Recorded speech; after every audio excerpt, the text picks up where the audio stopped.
కేంద్ర ప్రభుత్వాన్ని, మన సెంట్రల్ గవర్నమెంట్ ని రిప్రజెంట్ చేస్తూ మన సాలిసిటర్ జనరల్ తుషార్ మెహతా ఒక నోట్ ని సబ్మిట్ చేశారు సుప్రీంకోర్టుకి. దానిలో ఒక మాట అన్నారు.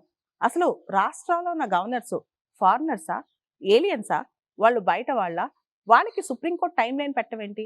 3 నెలల లోపల బిల్ సంతకం పెట్టాలని చెప్పి సుప్రీంకోర్టు టైం లైన్ పెట్టడం ఏంటి? అదేవిధంగా ఆర్టికల్ 163లో గవర్నర్కి విచక్షణ అధికారం ఉంది. విచక్షణ అధికారం అంటే పోస్ట్ మాస్టర్ పనే, ఒక పోస్ట్ ఆఫీస్ పనే. ఏదైనా తొందరపాటు చట్టాలు తయారు చేస్తే గనక దాన్ని ఆపే హక్కు గవర్నర్కి ఉంటుంది కదా. అదేవిధంగా అసలు గవర్నర్ డిస్క్రిప్షన్ సంబంధించి గవర్నర్ ఇంత టైం లోపల బిల్స్ సంతకం పెట్టాలని చెప్పే హక్కు సుప్రీంకోర్టుకు ఉందా? అది తప్పు కదా. గవర్నర్ కూడా డెమోక్రటిక్ గా కొన్ని అధికారాలు ఉంటాయి.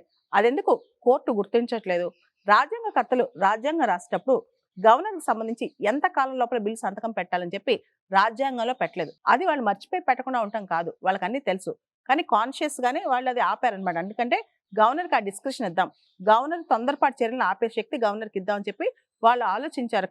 కాబట్టి ఆర్టికల్ 200 ఏదైతే గవర్నర్స్ బిల్ సంతకం పెట్టే ఆర్టికల్ ఉందో, అదేవిధంగా ఆర్టికల్ 201 మన రాజ్యాంగంలో ఏదైతే గవర్నర్ కొన్ని బిల్స్ ని ప్రెసిడెంట్ కి రిజర్వ్ చేసే అధికారాలు ఉన్నాయో వాటికి సుప్రీంకోర్టు టైం లైన్ పెట్టడం సబబు కానే కాదు అని చెప్తూ కేంద్ర ప్రభుత్వం తుషార్ మెహతా రిప్రజెంటేషన్ లో ఒక నోట్ ఇచ్చింది సుప్రీంకోర్టుకి.